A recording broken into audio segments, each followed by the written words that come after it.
सुरुवात जी झाली ती नित्यनियमाप्रमाणे पाहुण्यांचं स्वागत झालं. पारितळ हायस्कूलच्या सर्वेसर्वा गोम्स मॅडम ज्या एलवॉर्डच्या निमंत्रिका आहेत होत्या, संपूर्ण एलवॉर्ड ज्याच्यामुळे ओळखलं जायचं अशा त्या गोम्स मॅडम, त्यांनी आपल्या भाषणामध्ये आपले शिक्षण अधिकारी उत्तर विभागाचे मुश्ताक शेख यांची बेहद नजर आपल्या एलवॉर्डकडे असते असं त्यांनी आपल्या भाषणामध्ये नमूद केलं. त्याचप्रमाणे आपले शिक्षण अधिकारी गट विभाग शिक्षण अधिकारी राठोड साहेब यांची हजेरी इकडे लागलेली आहे. काल सुद्धा ते इथे हजर होते आणि आज विशेष म्हणजे लेट कमरची मी एंट्री घेता येईल आणि तिकडनंच आधी समाचार घेण्यात आला आजच्या दिवसाचा. हरकत नाही, उशिरा आल्याबद्दल दिलगिरी व्यक्त करते. आपले जे आपल्याला जे मार्गदर्शन करणारे Mujawar sir, Dilawar sir, okay sorry, Gaikwad sir, Mahabal madam, Bhati हायस्कूलच्या साळुंके मॅडमचं शेवटचं लेक्चर होतं काल. भाटी हायस्कूल ही माझी शाळा, ज्या शाळेमध्ये मी शिकले. 10वी पर्यंतचं माझं शिक्षण झालं. चेहरे सगळे वेगळे आहेत कारण आम्ही आता रिटायरमेंटकडे आलेलो आहोत. इथे सगळे चेहरे वेगळे आहेत आणि विशेष म्हणजे एडेड शिक्षक जे आहे, शाळा आहे, त्या शाळेतले हे शिक्षक आहेत. आपल्याला ग्लोबल स्तरावर आपला विद्यार्थी घेऊन जायचं असेल तर तळागाळापर्यंत त्या विद्यार्थ्याला ट्रेनिंग देणं, तो विद्यार्थी ट्रेनिंग गरजेचं आहे. तेव्हा मला आधी कळकळीची विनंती आहे की सर्व स्तरांवरच्या शिक्षकांना हे ट्रेनिंग दिलं गेलं तर फार चांगलं होईल, म्हणजे खऱ्या अर्थाने ते राबवलं जाईल.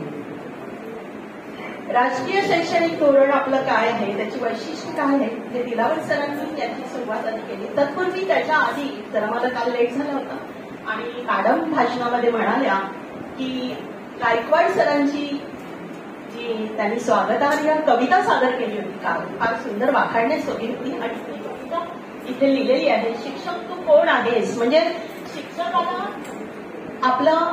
आपलं स्थान, आपण आपलं कर्तव्य काय आहे ते माहीत करून घेणार ही कविता मी नक्कीच वाचेन. ही मला एका मैत्रिणीने पॉइंट आउट केलं की मॅडम मागे लिहिलेली आहे ती कविता, कारण मॅडम जाता करता गोम्स मॅडम म्हणाल्या होत्या की मला ती कविता तुम्ही द्या, केलेली आहे इकडे, फार सुंदर. तर ही कविता सगळ्यांनी संग्रहित करावी आणि त्याप्रमाणे आपण वागण्याचा प्रयत्न करू. यानंतर राष्ट्रगीत, महाराष्ट्रगीत, हम होंगे कामयाब, आणि आज तर प्रत्यक्ष कृतीयुक्त हे गाणं सादर केलं गेलं. फार छान वाटलं, कारण आपण जर गटात तेव्हाच जर आपली मांडणी झाली असती तर फार छान झाली असती, ओळख झाली असती आपली सगळ्यांची. पण काल आपण क्यूआर कोड सगळ्यांनी स्कॅनिंग करून आपण आता किती जण आहोत ते मी बघीन. सर आपला शिक्षणार्थींचा आपल्या ग्रुपवर समजेल असते, व्हॉट्सअप ग्रुपवर. आणि काल आपण पूर्वचाचणी दिली. पूर्वचाचणीमध्ये आपल्याला आपला स्कोर सुद्धा समजला आणि त्यानंतर शेवटच्या दिवशी उत्तर चाचणी सुद्धा होईल. प्रत्येकाने आपले पॉइंट्स जे आहे पीपीटीद्वारे सादर केले. सरांनी राष्ट्रीय शैक्षणिक धोरण दिलं, सरांनी अतिशय सुंदररित्या 4 स्टेजेस कोणती आहेत ती सांगितली आहेत.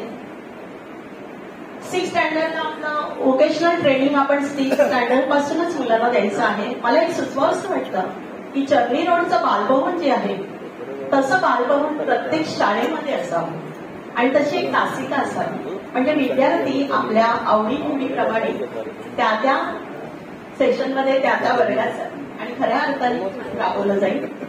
मूल्यांकन पद्धतीत झालेला बदल आहे आणि तो कसा बदल आहे त्याबद्दल मार्गदर्शन केलं गेलं. यानंतर ज्योत्स्ना महागळे मॅडम, पाहुण्यांचं स्वागत कसं करायचं हे कृतीयुक्त त्यांनी छान घेतलं आपल्याकडनं आणि छान वाटलं. जरा ती ऍक्टिव्हिटी उभं राहून आपण हातवारे केले. अभिनंदन कसं करायचं, स्वागत कसं करायचं, एकदम शाळेत आल्यासारखं वाटलं. आणि पाहुण्यांचं अशा प्रकारे स्वागत आपण करावं हे महाबळे मॅडमनी सांगितलं. त्याचप्रमाणे पीपीटीवर त्यांनी जे व्हिडिओ सादर केले, आपण जे व्हिडिओ पाहिले आणि त्या व्हिडिओमधून आनंददायी शिक्षण विद्यार्थ्यांना कसं द्यायचं आहे त्यांच्यामध्ये असलेल्या गुण जे आहेत प्रत्येक विद्यार्थ्यामधले गुण.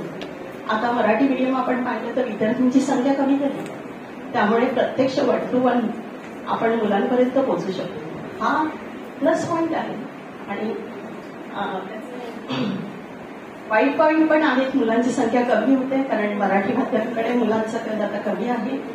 माझं एकच मूल आहे, ते मराठी मीडियममध्ये न घालता इंग्लिश मीडियममध्ये घालावं असा कल पालकांचा आहे आणि त्यामुळे तुम्ही झालेलं आहे, हरकत नाही.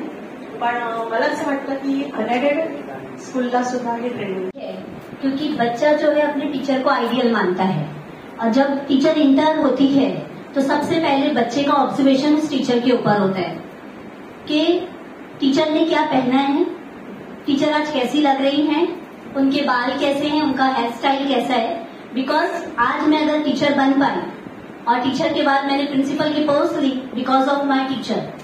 स्टैंडर्ड 4th में सर, जैसे कल आपने कहा था कि फोकस, स्टैंडर्ड 4th में एक टीचर आई थी, गजाला नाम था, और मैंने बीएमसी से पढ़ाई की है, मोहम्मद उमर रजब रोड.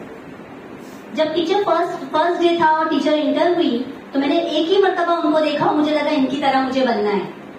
और वो दिन था, उसके बाद टीचर मैं बनना मतलब एक मेरा एम हो गया और मैं टीचर बन गई. उसके बाद अगेन यही सौंदर्य जो चीज थी, नजमा काजी करके एक हमारी प्रिंसिपल है अंजुमन इस्लाम की, बहुत फेमस प्रिंसिपल है, सभी जानते होंगे. उनको एक बार देखा एज अ प्रिंसिपल और उसके बाद लगा बनना है तो ऐसी प्रिंसिपल बनना है कि ना सिर्फ काम करे बल्कि अपने काम को मनवाने का लोहा भी वो जानती हो. तो टीचर की पर्सनालिटी में वो बात होनी चाहिए कि बच्चा उसकी तरह बनने पर मजबूर हो जाए, न सिर्फ way of talk, way of walk, each end everything. I hope कि एग्री कर रहे होंगे सब लोग. Thank you.